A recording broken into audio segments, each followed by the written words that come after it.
ఏంటి మిత్రమా, ఓ ఆటదామా? దేవుడితో ఆట. ఓడిపోతానని భయంగా ఉందా? ఆ ముసలాడు ఏం చేసిందని? దేవుడు అంట దేవుడు. అసలు నీకేం తెలుసా దేవుడి గురించి? మనుషులు బతుకులతో ఆడుకునేవాడు దేవుడు ఎలా అవుతాడు? సరే, నేనంటే నమ్మని తీసే. 700 మంది అభాగ్యులు ఏం చేశారు? ఆ ముసలావిడ పాప ఇంకా నమ్ముతుందే. నమ్మక ద్రోహి మీ దేవుడు.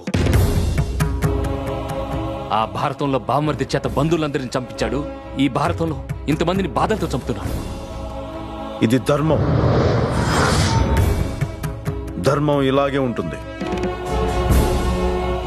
నిండు సభలో మహారాజులు, మంత్రులు, సామంతులు, కురువృద్ధులు ఇంతమంది ముందు ఒక ఆడదాన్ని బట్టలు ఉడదీస్తుంటే తప్పని చెప్పకుండా చెప్పు తీసుకొని కొట్టకుండా చూస్తూ కూర్చున్న ప్రతి ఒక్కరూ సావాల్సిందే, భీష్ముడితో సహా. అశ్వత్థామ ఒక్కడు ప్రశ్నించాడు, ప్రతిఘటించాడు, బ్రతికిపోయాడు. అది ధర్మం. భూమి భరించాలి. భూమి మీద బాధ్యత లేనివాడు ఈ భూమి మీద బతికుండకూడదు. అదే ధర్మం.